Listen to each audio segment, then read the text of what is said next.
Evangelho de Jesus, segundo escreveu Mateus, capítulo 6, versículos de 5 a 13. Quem encontrou, diga amém. Amém. Quem não encontrou, procure o pastor Everton e veja o horário e dia da escola bíblica dominical. Mateus capítulo 6, versículos de 5 a 13, diz-nos assim: E quando orares, não seja como os hipócritas, pois se comprazem em orar em pé nas sinagogas e às esquinas das ruas, para serem vistos pelos homens. Em verdade vos digo que já receberam o seu galardão. Mas tu, quando orares, entra no teu aposento, fechando a tua porta, ora ao teu pai que vê o que está oculto, e teu pai que vê o que está oculto te recompensará. E orando, não useis vãs repetições como os gentios, que pensam que por muito falarem serão ouvidos. Não vos assemelheis, pois, a eles, porque vosso Pai sabe o que é necessário antes de vós lhe o pedirdes. Portanto, vós orareis assim: Pai nosso que estás no céu, santificado seja o teu nome, venha o teu reino, seja feita a tua vontade, tanto na terra como no céu. O pão nosso de cada dia nos dai hoje, perdoa-nos as nossas dívidas, assim como nós perdoamos os nossos devedores. E não nos induzas à tentação, mas livrai-nos do mal, porque teu é o reino, e o poder, e a glória, para sempre. Amém.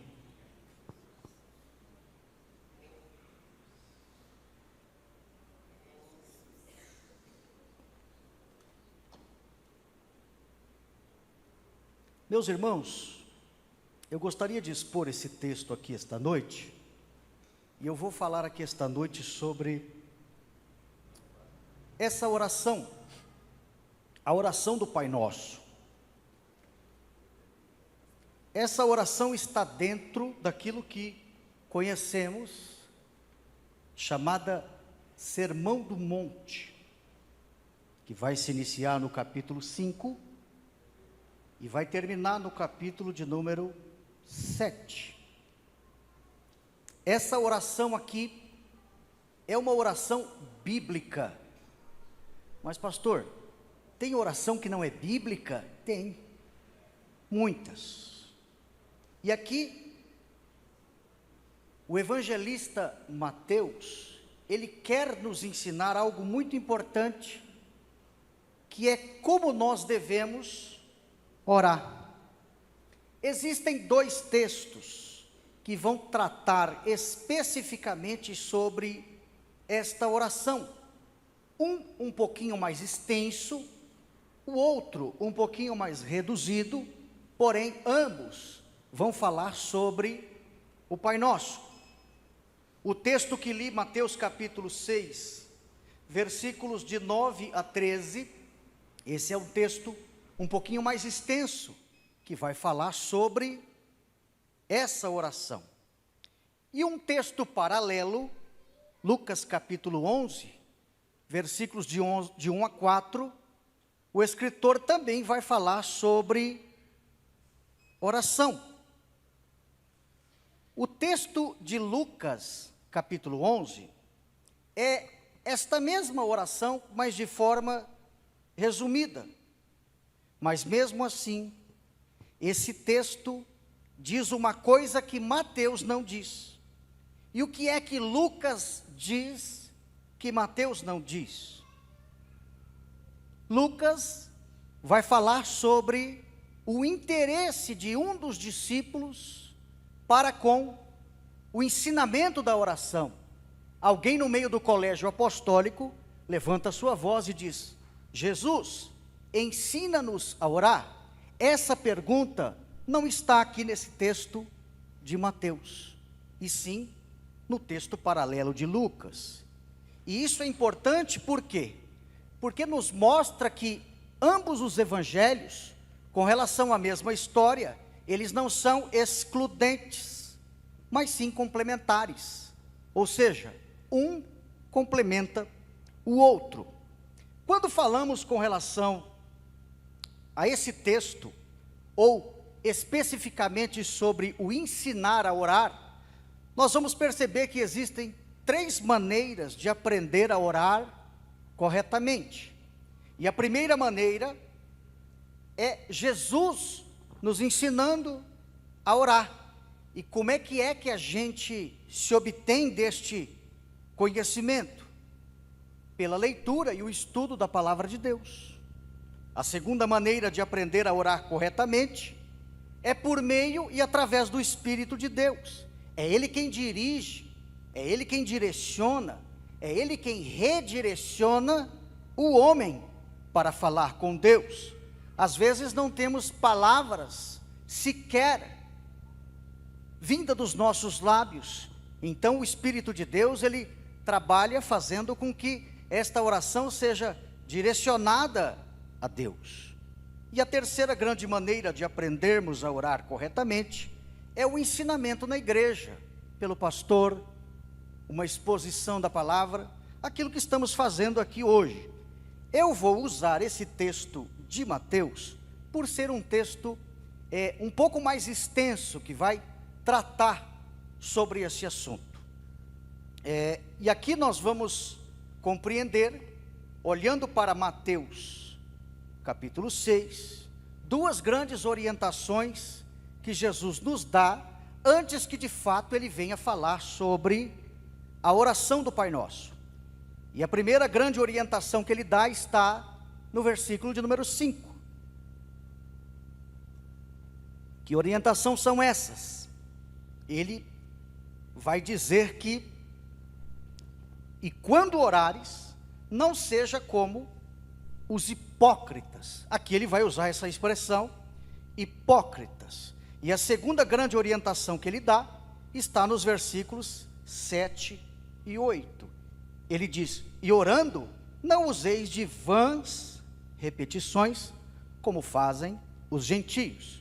Nessas 2 orientações, quando Jesus vai falar sobre os hipócritas e sobre as vãs repetições, para cada qual ele usa um grupo de pessoas que agem assim.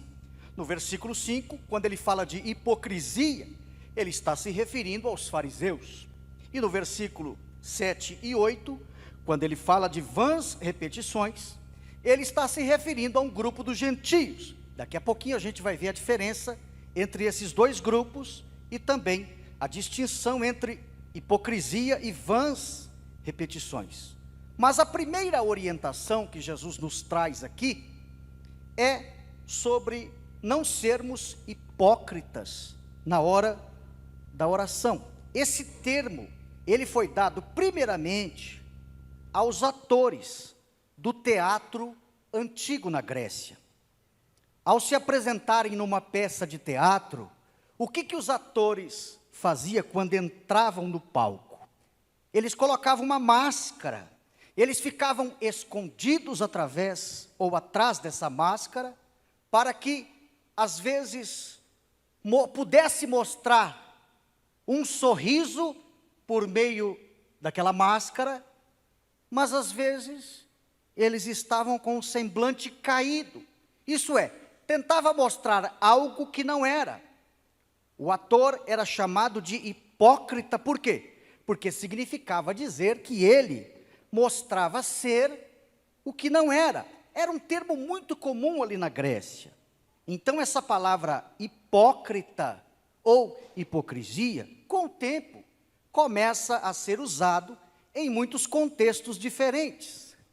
E todas as vezes que aparece alguém mostrando ser o que não é, este alguém é taxado, esse alguém é chamado de hipócrita. No versículo de número 5, Jesus diz assim, ele diz assim: e quando orares, não seja como os hipócritas, pois se comprazem em orar em pé nas sinagogas e as esquinas das ruas, para ser vistos pelos homens. Em verdade vos digo que já receberam o seu galardão.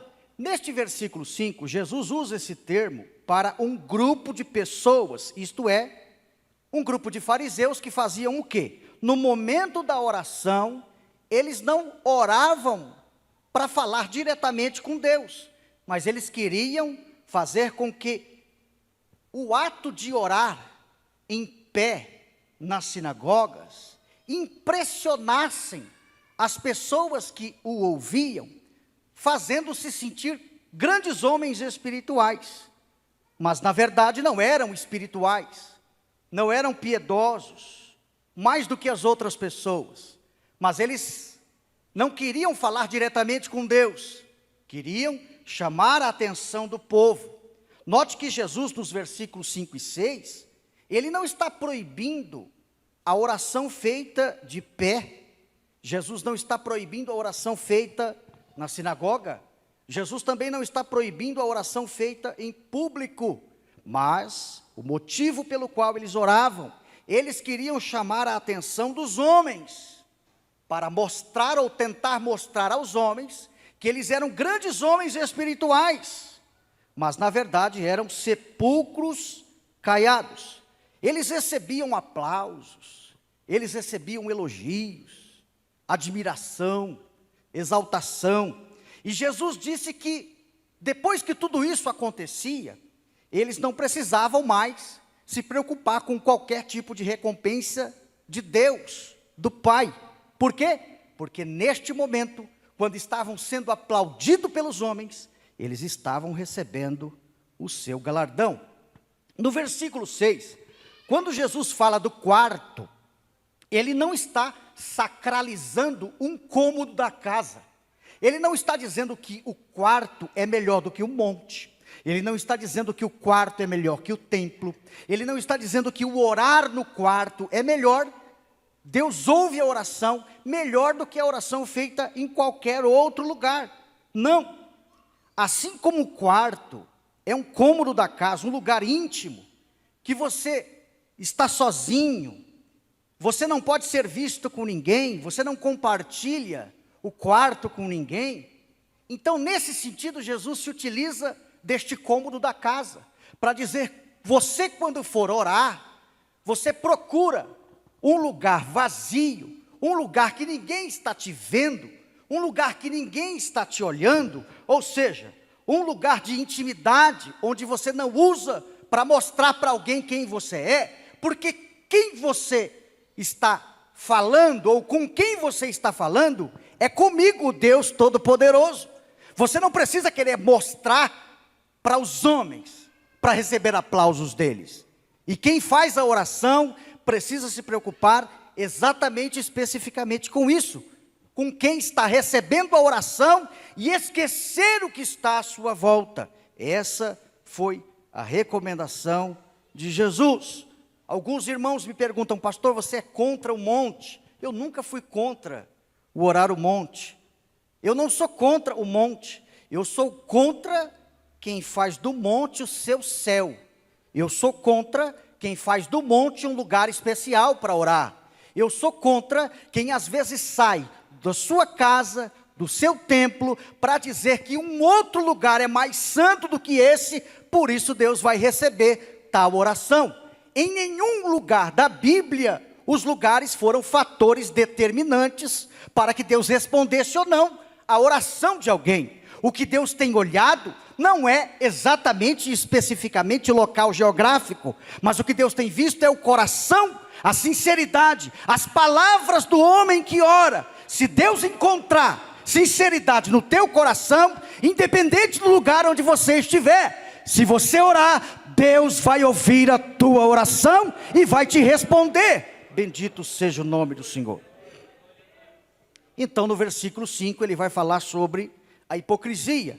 Já no versículo de número 7 e 8, eles nos dão uma segunda recomendação. Que recomendação é essa? Ele vai falar sobre as vãs repetições. Ele disse assim, não faça como os gentios, ou seja, não faça como os pagãos, que quando vão orar, repetem repetem aquilo que querem dizer a Deus, porque acreditam que, repetindo as palavras, Deus se compadecerá e ouvirá o seu clamor. O que são vãs repetições? Algumas pessoas preferem se utilizar das mesmas palavras várias vezes para mostrar para Deus que o ato de falar constantemente, como se fosse um mantra, eles vão chamar a atenção de Deus para ouvir as suas petições. Alguns acreditam que existe um poder sobrenatural em palavras especiais, palavras mágicas, e ao recitá-las, Deus vai ouvir esta oração. Há uma recomendação, segundo esse texto, de que nós não podemos orar esse Pai Nosso do jeito em que ele está escrito, porque a ideia é trazer para todos nós um modelo.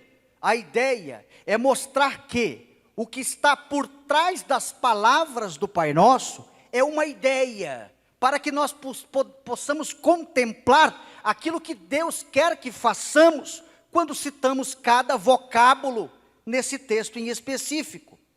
Quando um tradutor, ele vai traduzir algumas palavras para o outro idioma, ele não só se preocupa com o vocábulo, ele não só se preocupa com a expressão, ele, além de carregar o vocábulo de um idioma para o outro, ele traz a ideia que está por trás do vocábulo. Não adianta nada você fazer uma tradução interlinear, palavra por palavra, sendo que não vai acompanhar a tradução a ideia que está por trás do texto.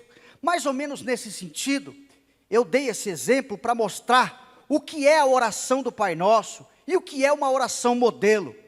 Ele, o escritor, ele fala sobre esta oração e ele procura mostrar para nós que, na verdade, não são só as palavras desse texto que nós precisamos citá-las ou recitá-las para que Deus ouça a nossa súplica. Nós temos que perceber a ideia que está por trás de cada palavra. Pai nosso que estás no céu, significa dizer que nós temos que reconhecer que ao orarmos, existe alguém que nos trata como filho, e ele como Deus, se utiliza da figura do Pai, para dizer que quando você ora, ele está num lugar tão alto, mas tão alto, que ele tem poder para dar a tua bênção e a sua vitória, e assim por diante. Quando a gente vai lendo esse texto, nós não vamos apenas carregando os veículos de comunicação, como as palavras, como as expressões, como os vocábulos, mas sim a ideia que está por trás desse texto. Então essa é a ideia do escritor, trazendo para todos nós, mostrando que essa oração modelo não é para recitar do jeito que ela aparece aqui. É por isso que é uma oração modelo. Muitas religiões fazem isso por aí, mas nós carregamos o quê? Além do texto, a ideia que está por trás do texto, para que Deus ouça a minha oração, porque o foco não é citar a palavra que está no texto, mas é citar o sentimento que está no meu coração, na hora que eu oro, no momento em que eu faço essa oração. Essa oração modelo que Jesus ensinou, é uma oração que a gente pode ver 4 grandes curiosidades. Primeiro, nós vamos observar a simplicidade dessa oração. A oração que Jesus nos ensinou, ela é simples. É uma petição não contendo frases ou vocábulos rebuscados de oratória. É uma petição. E isso pode ser compreendido nessa oração. A segunda observação aqui desta oração é que a oração é curta, entretanto, contém todos os elementos que deve ter numa oração. Note que não é uma coisa tão extensa, é uma coisa mais curta, mas todos os elementos que precisam ter na oração estão presentes aqui nesse texto. Terceiro, a oração, além de ser simples e curta, ela tem uma característica espiritual. É uma petição por necessidades físicas e também outras 2 curiosidades com relação à petição no que tange ao pessoal. Todavia, o enfoque maior da oração é sempre Deus, o seu reino e a sua glória. E por último, é uma oração organizada. Tem começo, meio e fim, e é alguém que está nos trazendo algo para que aprendamos, partindo ou movendo do geral para o pessoal. Então a oração é simples, a oração é curta, a oração é espiritual e ela é muito bem organizada. Então aqui, pelo menos a conclusão do primeiro parágrafo que a gente trouxe a todos nós aqui esta noite, é que Jesus está condenando pelo menos duas coisas na oração, antes que de fato ele fale sobre ela, que é a hipocrisia e as vãs repetições. Quem expande esse texto um pouco mais, até o versículo de número 14, 15, vai dizer que essa oração tem três partes. Primeiro, como devemos orar, dos versículos de 5 a 8. Segundo, pelo que devemos orar, que vai dos versículos de 9 a 13, e aí nós vamos observar 6 pedidos, 3 para com Deus e 3 para com a vida do homem. E terceiro, ele nos fala sobre uma condição para sermos ouvidos por Deus. Agora, quem considera apenas o texto curto da oração, que vai até o versículo de número 13, vai dizer que esta oração ela se divide em duas partes. Primeiro, são 3 pedidos relacionados a Deus e ao seu reino. E segundo, são mais 3 pedidos relacionados com a nossa vida. Agora eu gostaria que você direcionasse os seus olhos, especificamente no versículo de número 9, que a gente vai começar a falar sobre ela.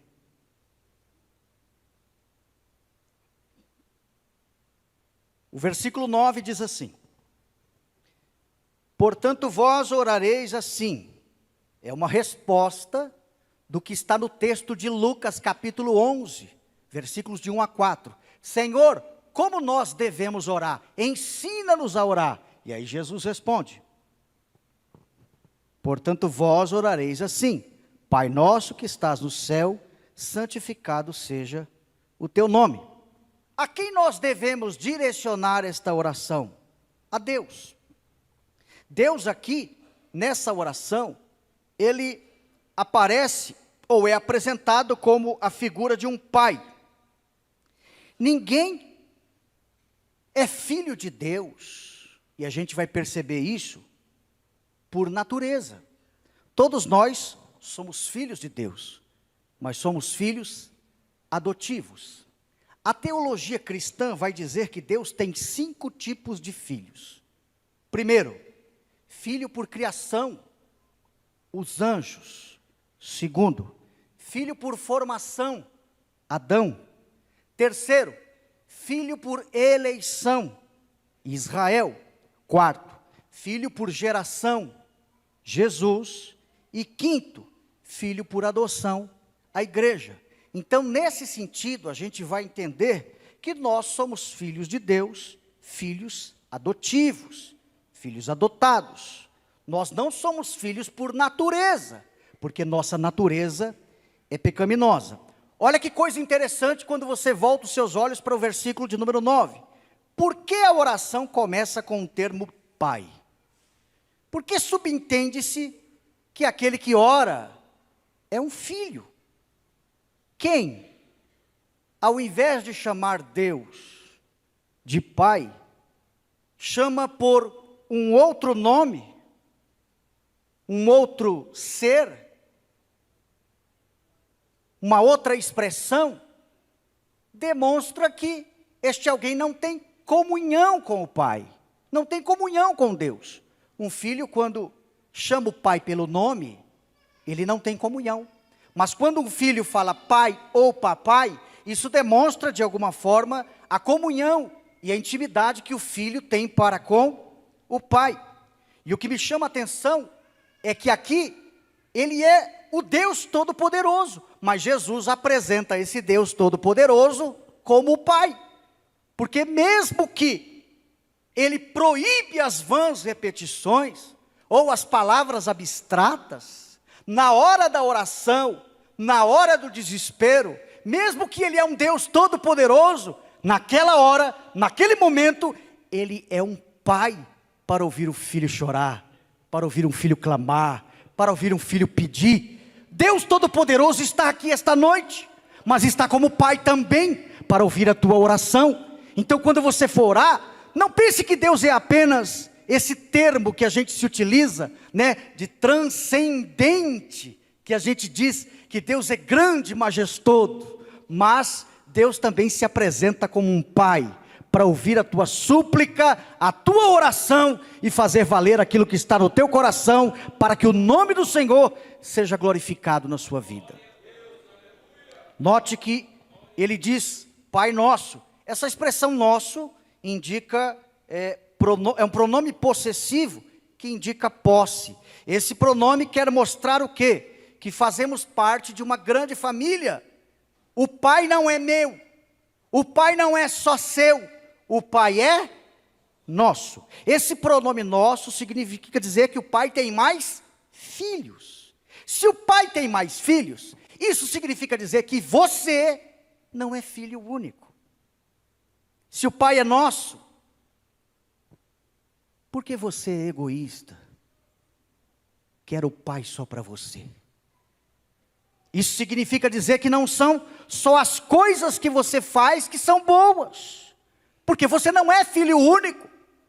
Você precisa também olhar as coisas boas que os seus irmãos fazem na casa de Deus, porque você é filho, mas você não é único. Você tem um Pai que não é só seu. Se o Pai é nosso, por que eu vou valorizar apenas as coisas que eu faço e não valorizar as coisas que o meu irmão faz?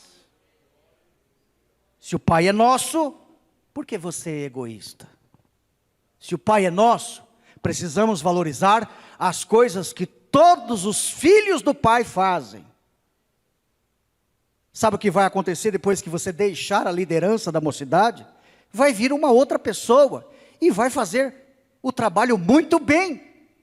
E há uma briga por aí, em muitos lugares, onde sempre o que está chegando fala mal do antigo, como se ele fosse filho único, e como se ele tivesse, ou como se existisse apenas o Pai, e ele fosse apenas filho único deste Pai. Não, Deus é Pai, mas Ele não é Pai de filho único. Deus é Pai, você tem irmãos, as coisas que você faz, glória a Deus e aleluia, mas precisamos valorizar as coisas que os nossos irmãos também fazem na casa do Pai. Se o Pai é nosso, por que o pão tem que ser só meu? Por que não repartas o pão com o seu irmão? Por que não dá uma túnica para uma outra pessoa? Você é filho, mas não é único. O Pai é nosso. Bendito seja o nome do Senhor. Se o Pai é nosso, porque as coisas do Pai têm que ser só do seu jeito. Na igreja do Pai, onde você congrega, existem muitos mais irmãos. Por que não pergunta a opinião do teu irmão? Você tem um pai, mas você não é filho único.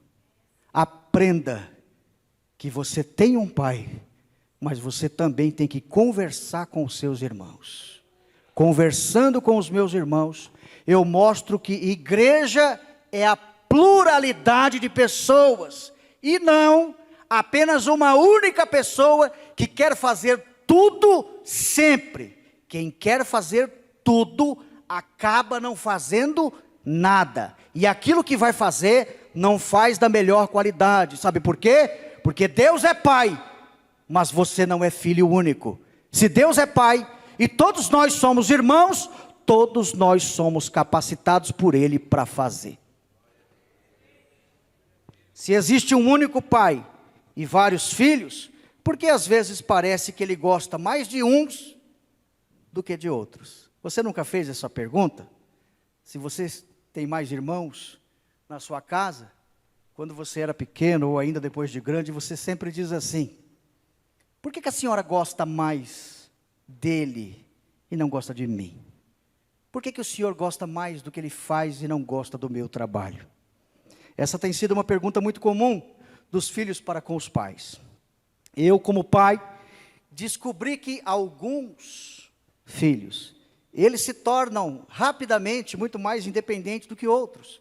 E você que tem mais filhos, vai perceber isso, que uns aprendem mais rápido, Uns se tornam mais independentes do que outros, de forma mais rápida. Então, quando os filhos estão aprendendo a andar, perceba que um aprende mais rápido do que o outro. Quem demora mais para andar, com as suas próprias pernas, precisa de mais atenção. É por isso que o pai às vezes dá mais carinho para um e não dá para o outro. Trazendo para o sentido espiritual, quem tem mais a comunhão, a comunicação, e o pai sempre ao seu lado, são aqueles que demonstram mais que precisam do pai. E quem precisa corre atrás. E quem precisa está no culto todos os dias. E quem precisa se diz estar presente nas orações. Por quê? Porque nós temos muitos tipos de filhos, mas existem alguns que se dedicam mais, que querem precisar mais do pai. É por isso que o pai está mais ao seu lado. Mas não é porque o pai está ao lado de uns filhos que ele não gosta de outros. É porque uns necessitam mais, por isso estão mais próximos do pai, e por isso têm o carinho do pai. Se o pai é nosso, significa que todos os filhos desse pai. Se o pai é nosso, significa que todos somos filhos desse único pai. E se todos somos filhos desse único pai, ele nos quer ver sempre juntos, unidos. É por isso que o Novo Testamento vai trazer sempre a ideia do coletivo e nunca a ideia do individual. Faça assim com a sua mão, ó. Bata assim no seu peito. Você nunca pode fazer isso dizendo assim, eu sou a igreja. Nunca. Sabe por quê? Porque sozinho você não é a igreja. Sozinho você é um membro do corpo de Cristo. A ideia do Novo Testamento é mostrar sempre a questão do coletivo. Mostrar que você tem sim um pai, mas você não é filho único. Existem outros irmãos, e você precisa estar na companhia desses irmãos, porque a hora que o pai mais gosta, é a hora que todos os filhos se reúnem na casa dele, para louvar e engrandecer o seu nome. E é isso que nós estamos fazendo aqui hoje. Quantos filhos estão por aí, nas casas, porque não puderam vir, ou outros puderam até vir, mas não quiseram estar aqui. A alegria do pai é tremenda para com a vida daqueles que estão, porque não tem alegria maior para com a vida de um pai, do que ver todos os filhos reunidos na sua casa. Bendito seja o nome do Senhor. E o escritor vai continuar aqui no versículo de número 9, dizendo, Pai nosso que estás no céu. O que significa essa expressão no céu? Pai celeste. Jesus aqui está fazendo um contraste entre o pai humano e o pai divino. Ele é um pai celeste. Aqui ele apresenta-se como um pai. Ele tem o mesmo, ou em excelência maior, o amor que um pai tem para com o seu filho humano. Mas ele não é falível, como os pais são humanos para com os seus filhos. O pai do céu tem uma coisa que o pai terreno tem, mas não tem outra que o pai terreno tem. Ele tem a bondade de um pai na terra, com excelência, mas ele não tem os defeitos, as limitações que um pai terreno tem. Nós vamos perceber aqui, irmãos, nesse texto, que a ordem dos pedidos é instrutiva. Ele quer que oremos primeiro pelas coisas de Deus, as coisas dos céus, as espirituais, e só depois vêm os pedidos de pão, perdão e proteção. Você não pode fazer a oração de qualquer jeito. Você não pode, mesmo em momentos de angústia, começar falando sobre você e terminar falando sobre Deus. A recomendação bíblica neotestamentária, especificamente aqui nesse texto, vai mostrar que primeiro você precisa falar das coisas do Pai, reconhecer a glória do Pai, o reino do Pai, para que depois você venha falar sobre você. E é esses 3 pedidos que agora nós vamos começar a falar sobre eles. E o primeiro pedido é esse: santificado seja o teu nome. O que isso quer dizer? Quer dizer que Deus tem um nome. Não precisamos orar para Deus tornar o nome dele mais santo. Por quê? Porque Deus já tem a santidade que é dele, que é inerente a ele. Deus já tem toda a santidade. Mas por que ele diz, santificado seja o teu nome? Por que Jesus diz que nós devemos dizer isso na oração? Por que ele quer que o nome seja santificado? Porque ele quer que o nome dele seja santificado na nossa vida. Como é que o nome de Deus é santificado na minha e na tua vida? Através das nossas atitudes, através das nossas ações. O nome de Deus tem sido santificado ou escandalizado por aí? Por onde você tem passado, o nome de Deus tem sido santificado ou escandalizado? Como é que o nome de Deus pode ser santificado através de mim? Na faculdade, sendo um bom aluno, tirando notas boas, tendo sempre bons comportamentos, na rua, no comércio. Como é que o nome de Deus pode ser santificado através da minha vida? Quando você vai comprar, você paga. Quando você pendura, você volta lá para pagar?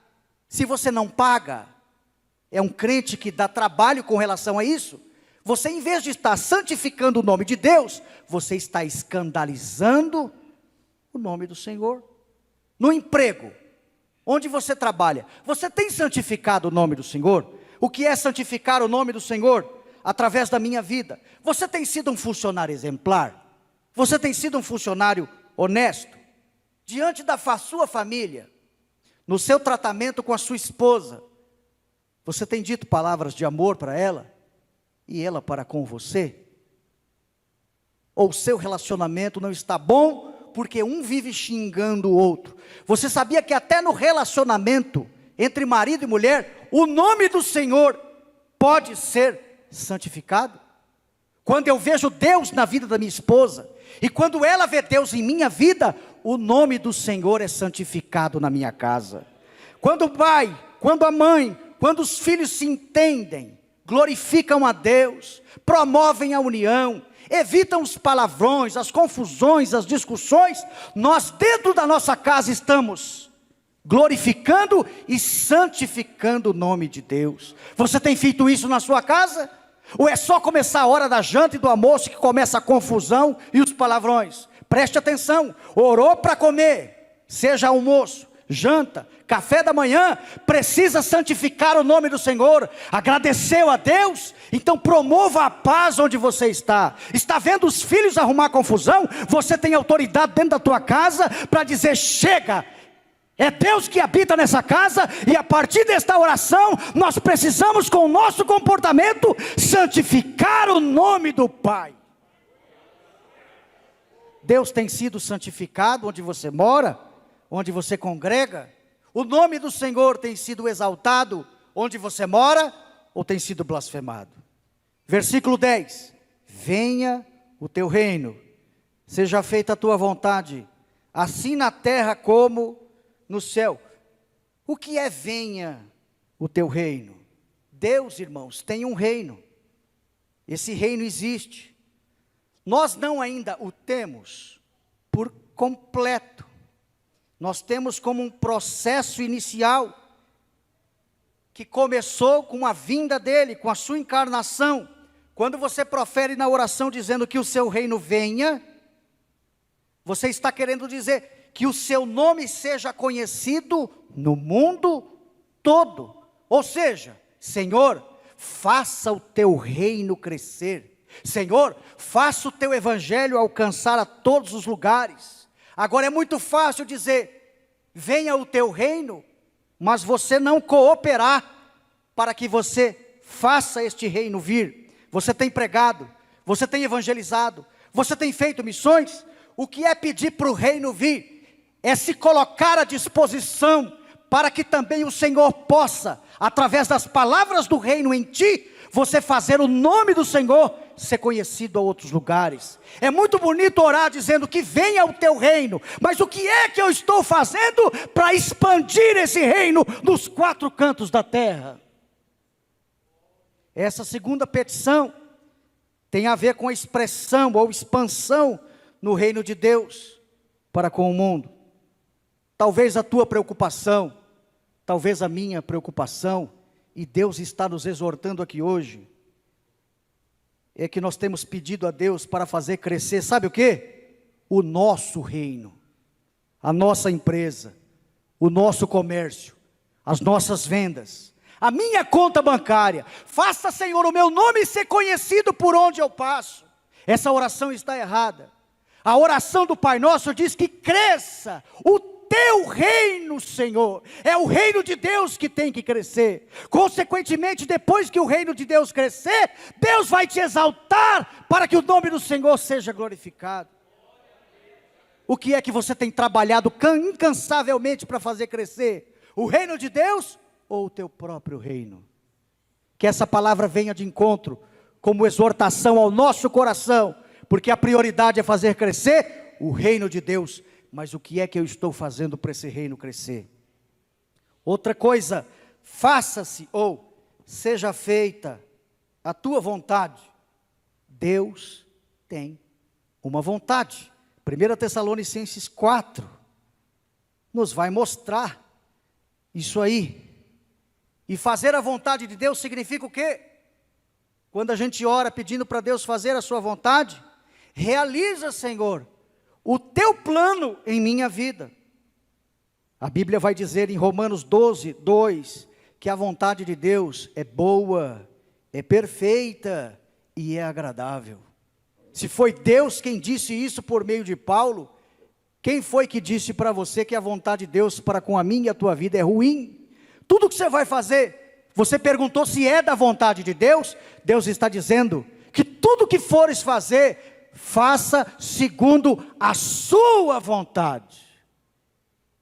Na verdade, muitos não podem orar vários trechos do Pai Nosso, porque pedem para Deus fazer a sua vontade, mas na hora do vamos ver, é a própria vontade do ser humano que prevalece. Vai mudar de casa? É da tua vontade. Vai mudar de emprego? É da tua vontade. Vai namorar ou casar? É da tua vontade. Em tudo que formos fazer, irmãos, precisamos orar assim e perguntar para Deus se é da sua vontade. Sabe por quê? Porque Paulo disse: a vontade de Deus é boa, perfeita e agradável. Pastor, eu quero que Jesus me cure. Essa é a sua vontade. Será que é a vontade de Deus? Pastor, eu preciso que Jesus me prospere. Essa é a sua vontade. Mas será que é a de Deus? Pastor, eu preciso realizar um sonho que eu tenho. Essa é a sua vontade. Pastor, eu quero um emprego naquela multinacional. Essa é a sua vontade. Será que a sua vontade está de acordo com a vontade de Deus? Essa é a pergunta que você tem que fazer. E antes de tomar qualquer decisão, você precisa esperar Deus falar através da palavra e do Espírito que está dentro de mim, para ver qual é a boa e perfeita vontade de Deus. E essa vontade que a gente pede para Ele fazer, a gente quer que Ele faça na terra, assim como essa vontade é feita no céu. Ou seja, Senhor, faça acontecer na terra aquilo que já é feito de forma plena lá no céu. Mas quando Deus quer fazer, a gente entra na frente e não quer deixar. Da mesma forma que Deus é adorado e reconhecido no céu, Deus quer fazer isso por meio da sua vida aqui na terra. Amém, meus irmãos? Estes são os 3 primeiros pedidos que a gente tem que fazer na oração. Que pedido é esse? Venha, santificado seja o teu nome. Venha o teu reino e seja feita a tua vontade. Os outros 3 pedidos são esses. Versículo de número 11. Diz-nos assim: o pão nosso de cada dia nos dai hoje. Esses 3 pedidos, Deus quer um total de 6. Os 3 primeiros com relação à sua glória, à sua vontade, o seu reino. Mas esse segundo grupo de pedidos são os pedidos que eu denominei de PPPPP, 5P. Lá vem o pastor com heresia. 5P, PPPPP. Fica tranquilo, não é PT não, viu, irmãos? Por que 5P? Pedidos pessoais. E qual é o primeiro? De pão. Qual que é o segundo?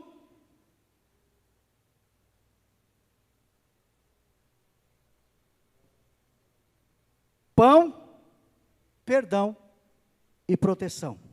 Pedidos pessoais de pão, perdão e proteção. Então, os 3 próximos pedidos envolvem o pão, o perdão e a proteção. E o primeiro é sobre o pão. Por que Deus fala sobre pão aqui? Porque pão representa o alimento mais básico, mais fundamental para que eu venha viver ou sobreviver. Pão representa as necessidades básicas para a minha sobrevivência. Irmãos, em nenhum texto, você pode comprar qualquer versão, você não vai ver um outro alimento no lugar desse pão. Pastor, Deus está dizendo aqui, na minha Bíblia, que Ele vai dar picanha. Não tem picanha aí, é pão. Pastor, na minha Bíblia tem caviar. Não é caviar, é pão. Pastor, na minha Bíblia tem pudim. Ele está prometendo sobremesa. Não, ele está prometendo necessidades básicas para a sobrevivência. E o que é que faz com que eu consiga ficar de pé? Pão. Pastor, e se eu acordar e conseguir comer um pudim, na hora do almoço uma picanha, um caviar, ou ter uma sobremesa? Isso é resultado de graça. Você foi agraciado. Mas o texto diz que se você pedir pão, você não ficará sem, porque ele se responsabiliza no texto. Você pode orar ajoelhado com a Bíblia na mão e dizer: Senhor, está escrito pão. Então garanta, meu Pai, o pão hoje para mim e a minha família. Ele vai garantir. Porque o pão você pode dizer para Deus. E o que vier além do pão é resultado do que, pastor Everton? Graça, misericórdia.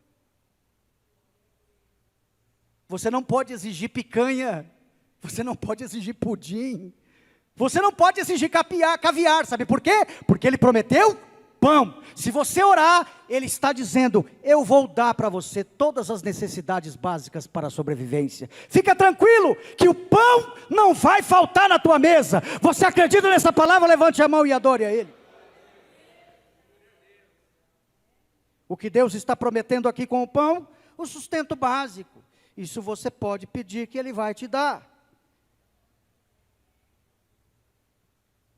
Só que uma coisa interessante quando Ele fala do pão, Ele fala: pão nosso de cada dia nos dai hoje. Jesus ensina que você tem que orar pelo pão de hoje e não pelo pão de amanhã. O texto te autoriza a clamar pelo pão de hoje, mas Deus não está garantindo o pão de amanhã. Sabe por quê? Porque se Deus garantir o pão de toda semana, você ora toda semana? Não, você só ora hoje. Ele diz assim: pão nosso de cada dia nos dai hoje. Porque amanhã de manhã você vai acordar dizendo: Senhor, providencia o pão. Depois de amanhã você vai acordar dizendo: Senhor, providencia o pão. É um pão para cada dia. Sabe para quê? Para fazer você voltar ao lugar da oração, não esquecer de dar graças a Ele, para que Ele providencie o pão de cada dia. Qual é a lição que a gente aprende assim, aqui? Que eu tenho que orar todo dia pelo pão. Deus pode te dar o pão de amanhã, hoje? Pode. Amanhã pode estar garantido o seu pão. Mas você não pode ir contra o texto e exigir, se caso o pão de amanhã não lhe venha, porque você orou hoje. O que está garantido, se você orar, é o pão no dia de hoje. É isso o que Deus está falando aqui. E o que vinha amanhã, pastor? é resultado de graça e de misericórdia. Qual é o objetivo de Deus dizer isso? É mostrar duas coisas. É mostrar que Deus é o Deus da provisão e o Deus é o Deus do futuro. Você pode investir o que você tem. Você pode fazer o que for com o seu dinheiro para tentar alcançar mais recursos. Mas o que Ele garante é o pão do dia. Se isso acontecer, os recursos te vierem por conta de investimentos, não pense que você é o bom, não pense que você é o melhor, não pense que você é o baita investidor, não. Não pense que você manja muito de swing trade, de day trade. Não pense que as ações que você compra, ou que você comprou, você fez isso e deu certo porque você, desculpa a expressão, é o cara. Não. Se vier tudo isso, é resultado da graça e da misericórdia de Deus. Mas tem uma coisa que Ele garante na palavra, e você pode pedir que Ele vai te dar: o pão de cada dia. Versículo 12: perdoa-nos as nossas dívidas, assim como nós perdoamos aos nossos devedores. Então, perdoar as nossas dívidas, assim como nós perdoamos os nossos devedores. Essa palavra dívida aqui no grego tem o sentido de uma dívida diante de Deus.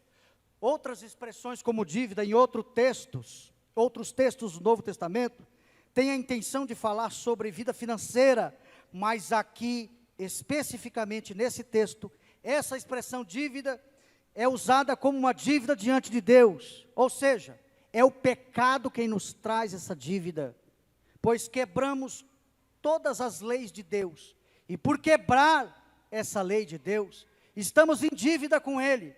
Aí, Ele nos exorta a fazer o quê? Quando você pecar, e quando você se endividar para com Deus, você ofender a Deus, você se prostra e pede para que Ele perdoe as tuas dívidas. Em outras palavras, você dobra, se prostra e diz: Senhor, perdoa os meus pecados. Eu não consigo pagá-los. Essa dívida é impagável. Então Deus, através da sua graça e da sua misericórdia, vai vir ao teu encontro e vai te oferecer o perdão. Mas essa frase está na condicional: perdoa assim como nós perdoamos os nossos devedores. Se você não perdoa as pessoas que lhe ofendem, não terá o perdão de Deus. O perdão dos homens não está condicionado aqui ao perdão de Deus de forma geral, mas mostra que quem faz isso é um filho de Deus, ou seja, nasceu de novo. Se eu quero o perdão de Deus, e se eu nasci de novo, significa dizer que eu já perdoei o meu irmão, então eu estou em paz com Deus. Mas quem não faz isso, não está em paz com Deus, quer obter de Deus algo que Ele não conseguiu dar para o outro. Então, uma explicação de trás para frente, significa dizer assim: se você não consegue perdoar a quem te ofendeu, é porque você não nasceu de novo. Quem nasceu de novo, perdoa aquele a quem te machucou. Por isso que quando vai orar, pedindo para Deus perdão, Ele te dá. Por quê? Porque Ele é Pai, e subentende-se que Ele está dando perdão para um filho. Versículo 13: e não nos induzas à tentação, mas livra-nos do mal, porque o teu é o reino, o poder e a glória para sempre. Amém. Essa expressão, não nos deixe cair em tentação, mas livra-nos do mal, tem talvez o sentido de referência a Satanás. Por quê? Porque aqui ele usa a palavra mal, e essa palavra no Novo Testamento tem sempre uma indicação para falar sobre o diabo e os seus demônios. Essa oração, Deus te diz que você precisa orar pedindo proteção contra os ataques do inimigo. E isso significa dizer que ele não vai impedir o inimigo vir, mas o que ele vai pedir é o inimigo prevalecer sobre a sua vida. No começo da oração, ele quer que você o chame de pai, mas no final da oração, ele quer que você entenda que quem está falando com você e quem está ouvindo a tua oração é o Deus Todo-Poderoso. No começo da oração, Jesus faz você entender que você está dialogando e falando e pedindo para um pai. Mas no final da oração, Jesus nos faz entender que aquele que está nos livrando de todo mal, não é apenas um pai. Porque o pai, ele até tenta, mas às vezes não consegue. Mas na hora do livramento, Deus Todo-Poderoso nos livra, porque Ele é pai para ouvir a oração, e é Deus para nos livrar de todo mal. Vamos ficar em pé em nome de Jesus.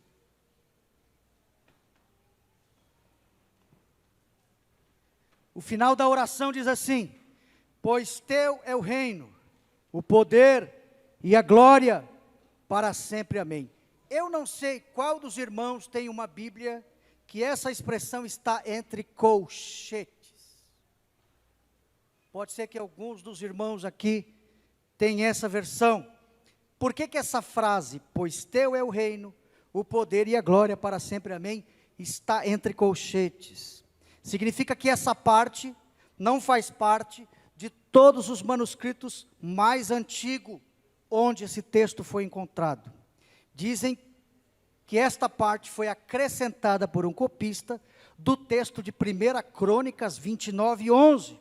Mas o que me chama a atenção é que a maioria dos manuscritos inseriram essa frase aí, porque eles aparecem, sim, numa gama maior de um outro grupo de manuscritos que foram encontrados. E talvez tenha sentido para com o texto. Por quê? Porque faz todo sentido com a oração.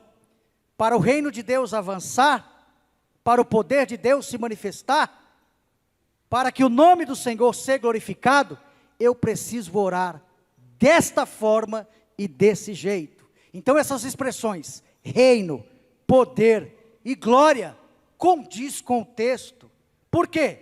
Reino, para o reino de Deus avançar, eu preciso orar e me colocar à disposição. Segundo, poder, para o poder de Deus acontecer sobre a sua vida e a minha, eu preciso ficar à disposição. Terceiro, glória, para que a glória de Deus venha se manifestar, eu preciso me colocar à disposição e fazer a obra do Senhor. Amém, meus irmãos? Deus vos abençoe em Cristo Jesus.